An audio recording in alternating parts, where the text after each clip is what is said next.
ब्रह्मा जी बोले, हे नारद, इस प्रकार मैना और शैलराज की शिव ने अनन्य भक्ति देखकर इंद्र आदि सभी देवताओं ने विचार किया। देवता बोले, यदि हिमालय शिव जी में अनन्य भक्ति पूर्वक शंकर जी को अपनी कन्या देंगे तो भारत में अवश्य ही निर्वाण पद प्राप्त कर लेंगे।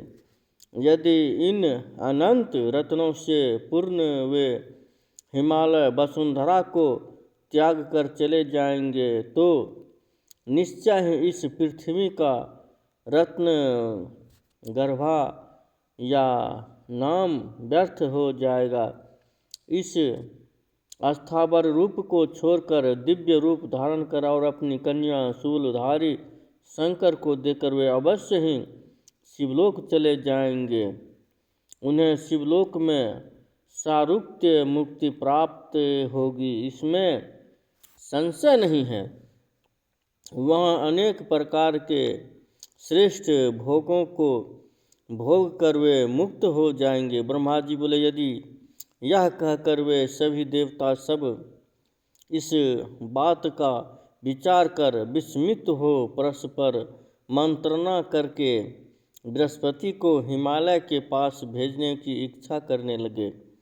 हे नारद, तब इंद्रादि सभी देवता स्वार्थ साधन की इच्छा से विनम्र होकर प्रीतिपूर्वक बृहस्पति को प्रणाम करके आदरपूर्वक उन गुरु से सारा वृत्तांत कहने लगे। देवता बोले, हे गुरुओं, आप हम लोगों की कार्य सिद्धि के लिए हिमालय के पास जाइए और वहाँ जाकर प्रयत्न पूर्वक शिव जी की निंदा कीजिए।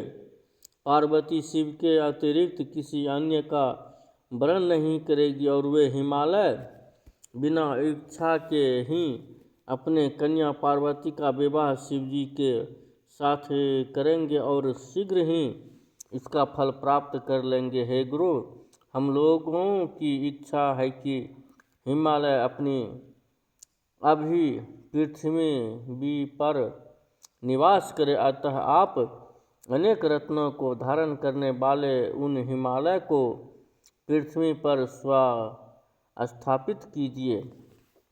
ब्रह्मा जी बोले, देवगणों की यह बात सुनकर के बृहस्पति अपने कानों पर हाथ रख लिया और शिव जी का नाम स्मरण करते हुए उन्होंने इस बात को स्वीकार नहीं किया। उदार बुद्धि वाले बृहस्पति महादेव जी का स्मरण श्रेष्ठ देवताओं को बार बार धिक्कारते हुए कहने लगे। बृहस्पति जी बोले, हे देवताओं, तुम लोग स्वार्थ साधक और दूसरे के कार्य को विनष्ट करने वाले हो। शंकर जी की निंदा करके मैं निश्चित रूप से नरक चला जाऊंगा। इसीलिए आप लोगों में से कोई हिमालय के पास जाकर हिमालय को समझाकर अपना कार्य सिद्ध करें, जिससे वे अनिच्छापूर्वक अपनी कन्या शिव जी को देकर भारत में निवास करें, क्योंकि भक्ति पूर्वक कन्या देकर वे निश्चित ही मोक्ष प्राप्त कर लेंगे। बाद में सप्तऋषि पर्वतराज को समझाएंगे कि यह पार्वती शिव जी को छोड़कर दूसरे किसी का वरण नहीं करेगी। अथवा हे देवताओं, आप लोग इंद्र के साथ ब्रह्मलोक को जाएं और अपना सारा वृत्तांत ब्रह्मा जी को बताएं, वे ही आप लोगों का कार्य संपन्न करेंगे।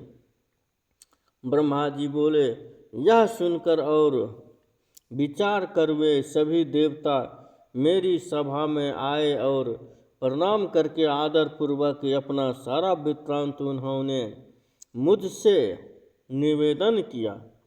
मैं मुने तब देवताओं की उस शिव निंदा विषयक बात को सुनकर देव वक्ता मैं दुखी होकर उन देवताओं से कहने लगा। ब्रह्मा जी बोले, हे वत्सो, मैं शिव जी की दुख निंदा नहीं कर सकता हूँ, क्योंकि शिव जी की निंदा संपत्ति का विनाश करने वाली एवं विपत्तियों का कारण है।